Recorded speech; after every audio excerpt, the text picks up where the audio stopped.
Hello and welcome to Are We There Yet? The podcast investigating the world-changing ideas coming out of the workshops, labs and secret test tracks at Hyundai.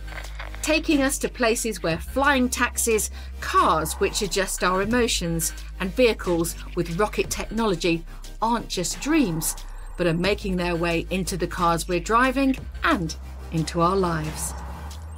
I'm Susie Perry, and this podcast comes to you from Hyundai Motor Europe. In this edition, we're in a place very close to my heart, motorsport. But what we're looking at is something new, something very different. To answer the question, is the future of motor racing electric? As well as the passion and emotion of racing, I've always been fascinated by the engineering and the space race, the bleeding edge technology used to eke out that extra vital tenth of a second that can mean the difference between becoming the winner and one of the losers. However, while high-octane fuel championships still dominate the headlines, arguably their relevance to our ever-changing greener lifestyles is becoming less and less. To survive and to become of interest to new generations, does motorsport need to reflect the shifting desires of the global population as we swap the fuel pump for the charging station? Today we're getting up close to the first electric racing car built by Hyundai Motorsport, the Veloster N ETCR. With me are two people who can take us into this pioneering vehicle under the bonnet and tell us, how fast can we go? Luckily, Andrea, you're an engineer and you can handle those things. Me as a race car driver can barely turn the steering wheel left and right. Taking note of all the things, Augusto, and we will miss you. Hyundai Motorsport Team Principal Andrea Adamo and racing driver Agusto Farfus.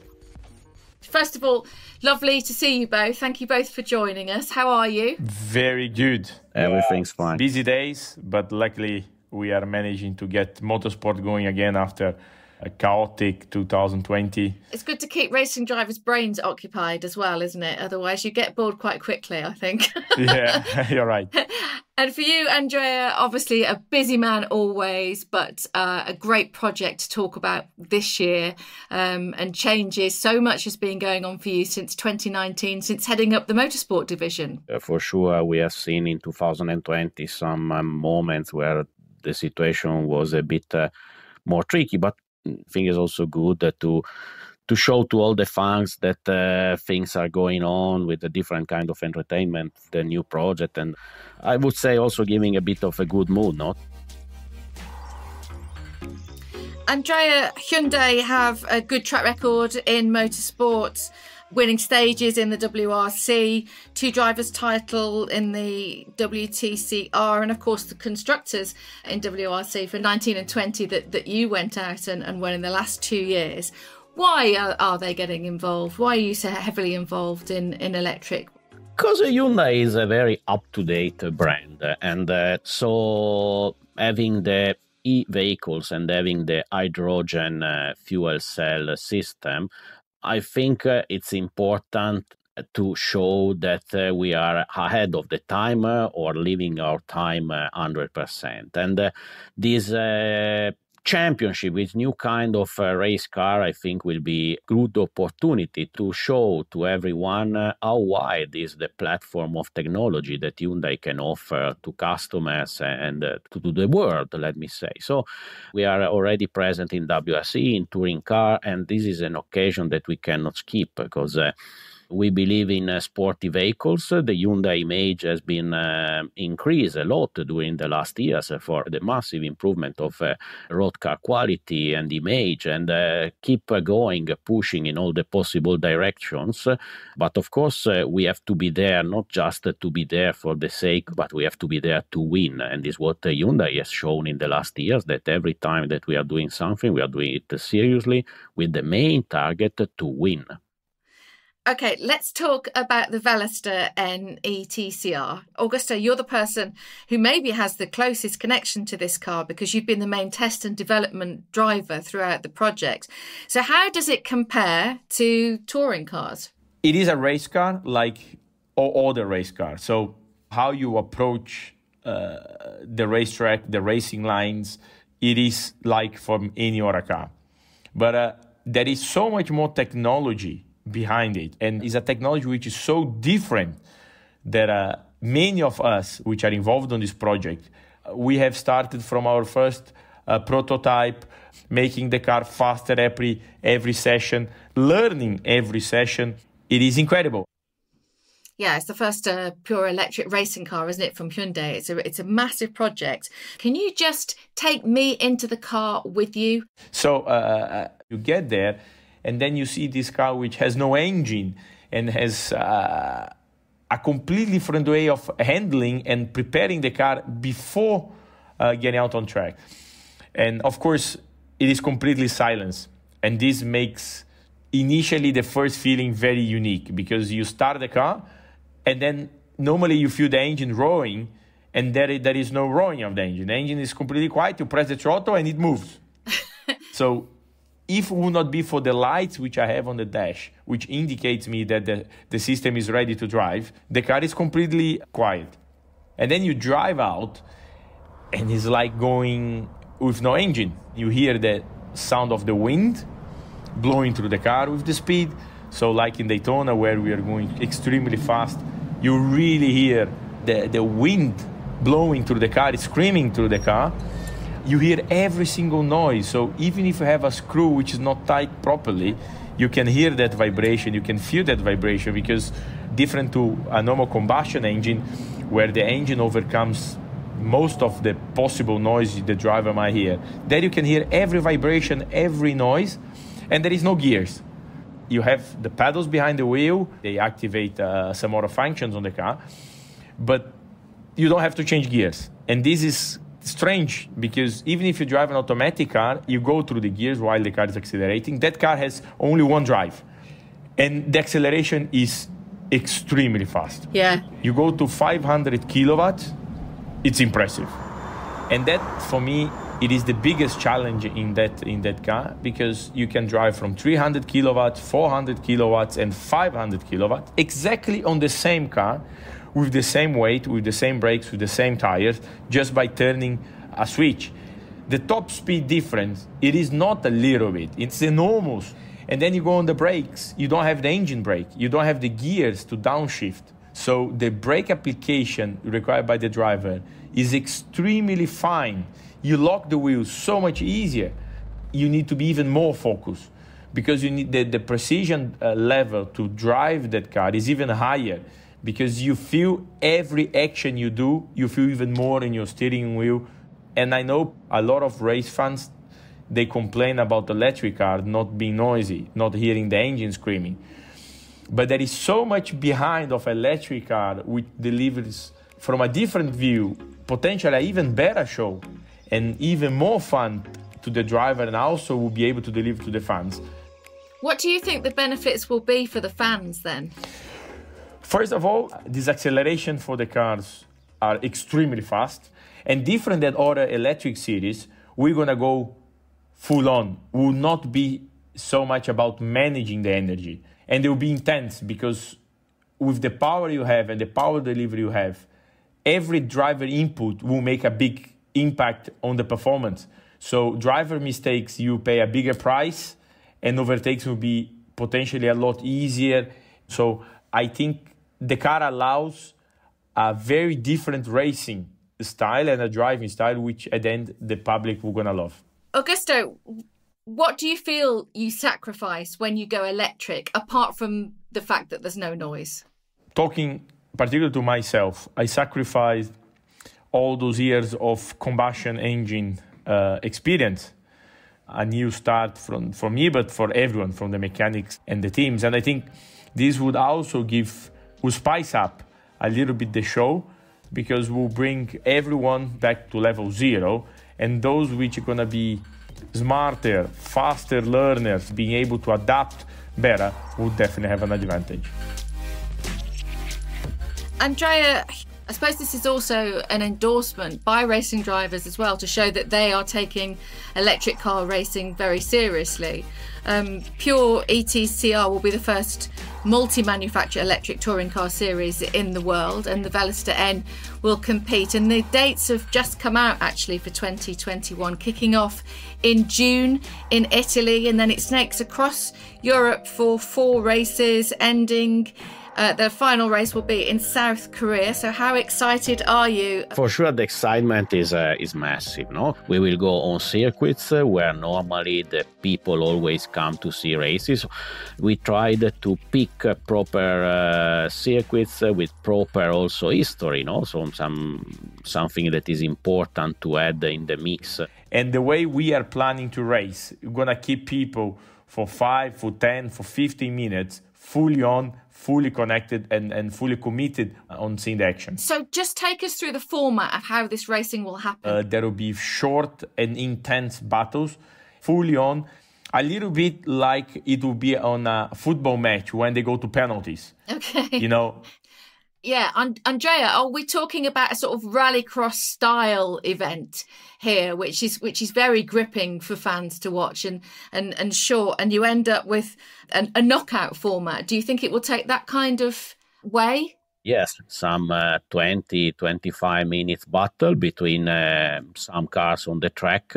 Every car will have 2 drivers in, so they will alternate in the car. So basically you will have quite lots of drivers, and the fans can really enjoy and support different drivers. So also it's a very fans oriented, especially in the first season, to catch the attention of the new kind of fans.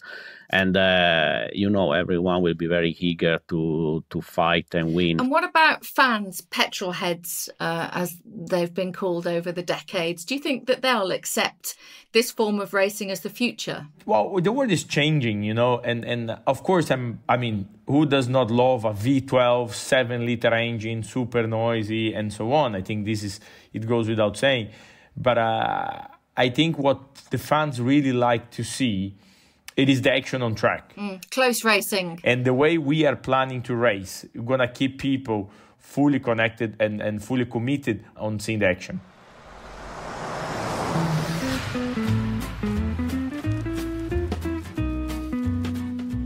If you can indulge me for a moment, let me get to know you a little more.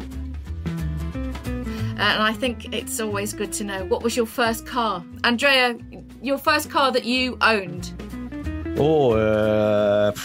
Many years ago. It was 1989. It was a Fiat 127, nice bean green.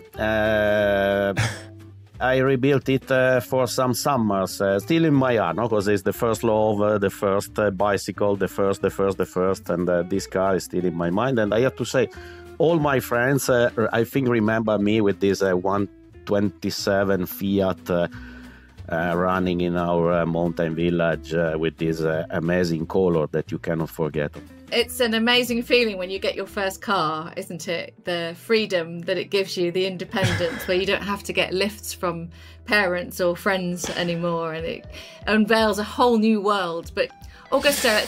Well, I started back in 1990 with motorbikes, mini bikes. I got a present from Christmas from my dad, and that's how my passion to racing started.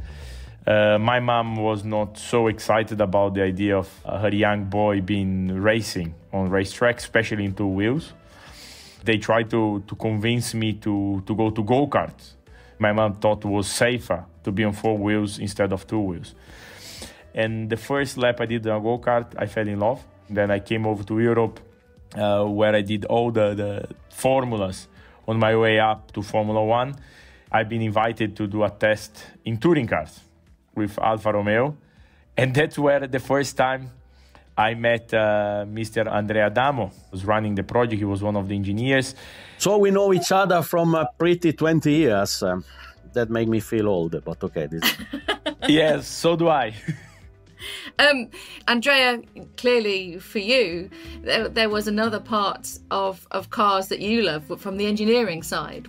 How did you know that you were going to be involved in motorsport in the automotive industry? But let me say, I'm a very lucky kind of man that is living his passion. I grew up in a family that always was passionate about motorsport, because my dad was involved in a local team, not as a job, as a hobby. The passion was there basically as a first inception. Normally children used to say driver and things like that. I say, no, I will be a motorsport engineer. And I planned my life to become a motorsport engineer. And of course, started very young in 1989 to be involved in motorsport while I was studying engineering. Then I started racing Alfa Romeo, and then is when I met these young children from Brazil, like I remember him running around in this test. It was actually very fast, but it was a bit like, when you put this Mentos candy in the Coca-Cola bottle that you see sometimes that makes the bottle explode. Augusto that had many radio problems during these seasons together, because I incidentally never heard about the suggestions that we were giving him during the races. And is one of the most unlucky guys. He always had a radio problem when we were racing together. I was young and brave. And by the way, also lately I discovered that he still had a problem with the radio during our TCR races. It's something that maybe is related to some malfunctioning of the ears. I don't know, but people are getting older, but some DNA never change. Do you both feel as though you have motorsport racing in your DNA because of the countries that you come from? Could be. I always eat and breathe motorsport, I have to say, and I always lucky to be surrounded by people who accepted it. It is something that I do with my heart and with my mind 100%. And when you love the job you are doing in the way at the end I'm doing, you never work, and the problem is also that you never stop. So sometimes I found myself always focused on job. So I used to maybe go in mountain or things like that with friends that absolutely are not interested in motorsport, because motorsport is a small world, sometimes self-referring, and weekend totally off helps me to always understand what really matters in life. Augusto, for you, it's important, isn't it, as Andrea was saying there, to be able to press reset, to stay grounded, to look at life and see our role, within the world, because motorsport is so addictive. Do you feel as though it's an addiction, Augusto, to you? Yeah, it's for me, there is a constant research for a better performance to improve further. So you never really are standing still. You keep chasing a new target. You keep pushing ourselves, the team, the car, our environment to go further. And that very often leads us to be in a kind of a tunnel, because when you're on the race weekend or you're really committed, it seems to be we get addicted to it. I would not describe as being addicted. I just being passionate and extremely focused on achieving our targets. But I also like, especially when I get back home, and for me it normally takes 2-3 days to become, to be in sync with my family. Because I come home after maybe a week of racing where you're so focused about respecting the times, being so focused, very selfish very often, because it is a sport where you have to be to a certain extent selfish. And then you get home and then you have your family and you have a normal life which keeps going despite you not being there. My kids, of course, they're very excited when I win races, when I come home and I did well, but they have their own time, they have their own priorities. Like Andrea said, we cannot forget where you come from, who you are. Because at the end, I'm still that crazy kid which gave Andrea 20 years ago hard times, and probably also hard time to my parents trying to go to the racetrack every day.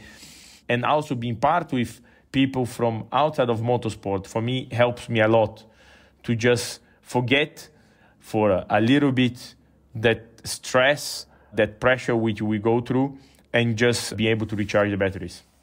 It's interesting listening to you because I've spoken to a lot of Formula One drivers from the past who maybe haven't quite won the championship, and they've put it down to not being selfish enough because they've had kids, they've had a wife, they've had a family, and they've been trying to balance fairly the racing and the family. And although they've loved their life, they would say, maybe I didn't become world champion because I had to split myself a little bit. And you have to be so selfish to get that championship. I want to get a bit more from you, Augusto, about the feel of driving a car. I mean, you've had a long esteemed career racing cars. Would you say the best experience in a car for you is when you can become one with the vehicle? The best is when I feel I've done a good job, because we cannot win every day. Because, unfortunately, there is days where somehow you cannot express, you cannot deliver it. You push yourself, but you just feel the things are a little bit mechanical, they are not really running smooth, and for whatever reason. And we have to be proud that we have won the battle against ourselves, which means I gave all I had. Of course, winning the race, winning a championship, it is that moment which is unbeatable. You have the joy of being working for, long time, fighting hard, sleepless nights, and so on. But for me, what really counts in life, it is, today was the day. I gave it all. And this for me, it's what relieves me from a defeat, from knowing that the race or the championship has not gone as I expected, but I tried. And I think this what I try to pass to my kids and my family, because we should always try our very best. All this discussion leaves the question, is electric power the future of motor racing? The first electric car, 1884, I think that was produced. The first Hyundai electric vehicle in 1991. Electric technology is not new. I mean, it's fair to say that it's been quite a long road, hasn't it? But this electric car that you've made here, the Veloster N, it's not like any other electric car. That's safe to say, isn't it? Yeah, actually, I discovered studying a bit, because I love history, that the first car was an electric car, actually. So we are just coming back to the roots.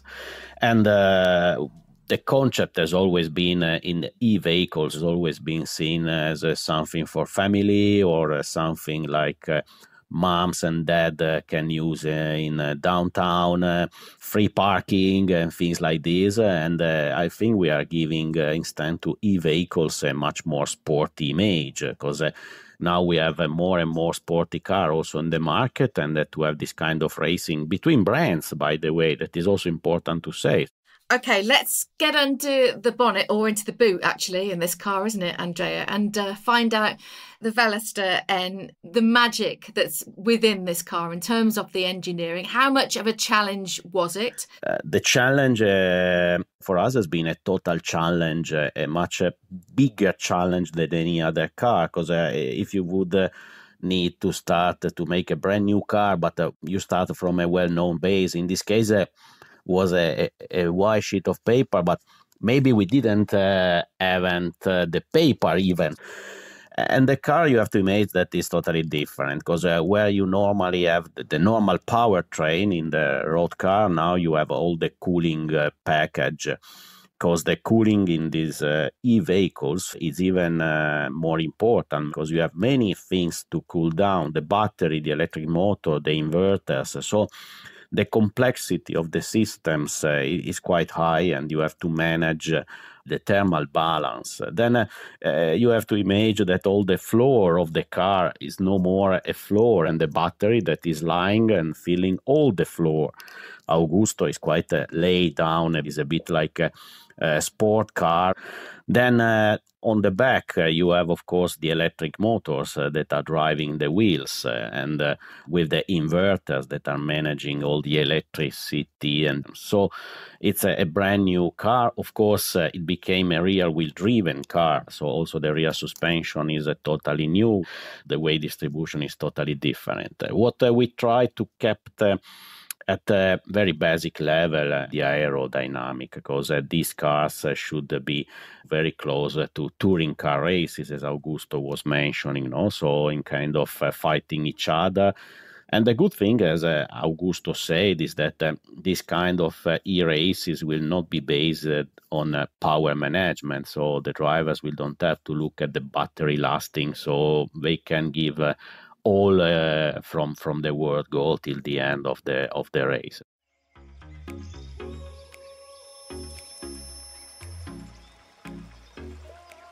It's important to talk about a little bit as well the fact that you're using the hydrogen generator to power the cars, because previously we've seen different kinds of power which sort of negates the E factor effectively, but you guys are using a hydrogen generator, but you've also been working along with hydrogen fuel cells. So how does that compare to electric?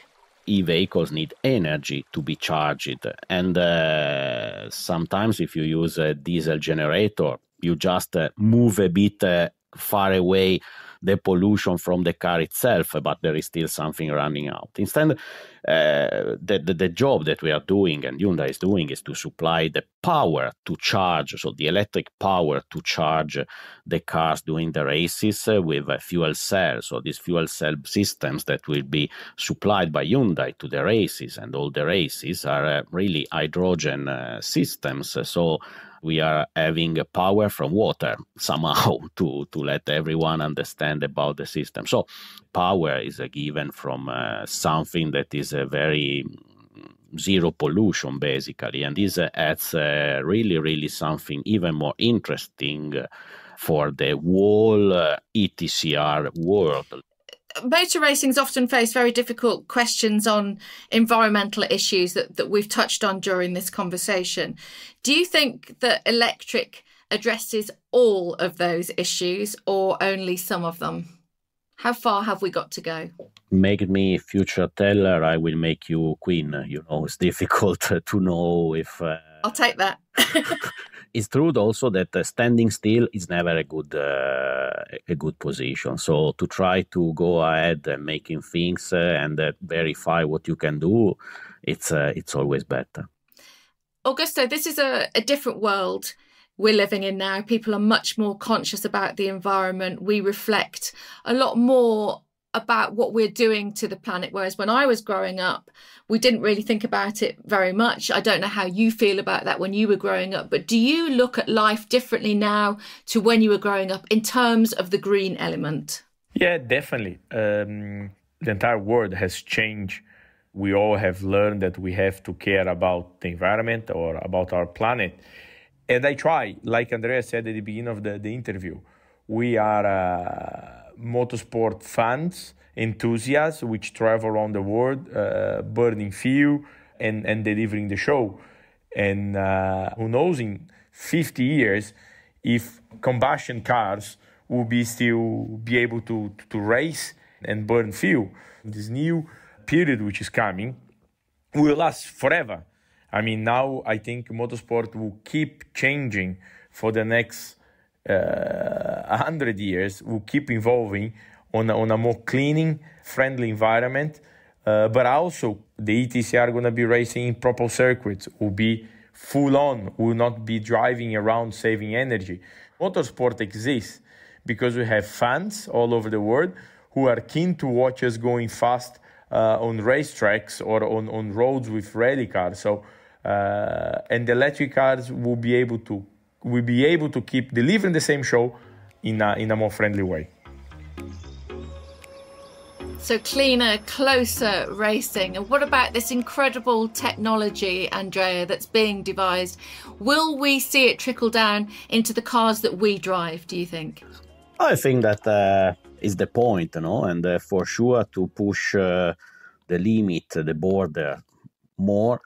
It will give us more knowledge about the management of the batteries, the management of the motors, and all these kind of things. For sure, it's a good platform to learn more about sporty e-vehicles, and we are closing related with our colleagues. There is a constant exchange of information. And so I think that in this case, we are back a bit on the roots of motorsport that initially was used to push the borders of technology to have then a fallback to the production cars. I think that is something that ETCR can give back to road car production. This podcast is called Are We There Yet? So in terms of clean racing, I ask you the question, Andrea, are we? I think that I'm never there. So it gives us the motivation to wake up in the morning. So, and Augusto, for you, it's been really lovely chatting to you. Thank you so much. Good luck with the rest of the testing, and we hope to see you in the car this season. Thank you so much, and it was a pleasure to share with fans and people which are far from sometimes to motorsport and to this new technology. And I'm sure we're going to deliver a great show. Andrea Adamo and Agusto Farfus, thanks so much for joining us. It's been a real pleasure talking to you. Thank you to you. Thank you. If you're excited by the drive for green speed and electric racing, you can find out more at Hyundai.com. Next episode, we're going to become visionaries as we reimagine what a car can be. Don't forget to subscribe to the Are We There Yet podcast via your usual podcast provider. It means, of course, that you'll never miss an episode. Thanks so much for listening. Bye-bye.